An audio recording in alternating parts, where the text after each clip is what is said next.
User interface, help menu. For less experienced users, there is help. There are different ways to access an application. Number 1, the application that you're looking for is already one of your 6 favorites. So you just push the button and there you are. Secondly, when pushing the button with the tooth icon, you will enter the All Applications menu.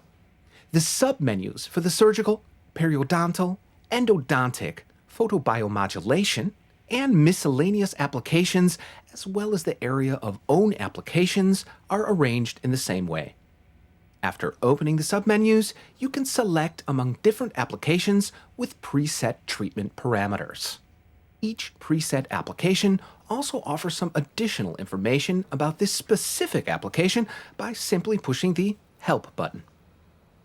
The information is about preset parameters, the choice of fiber, as well as a short description on how to proceed to the application and also what to care about.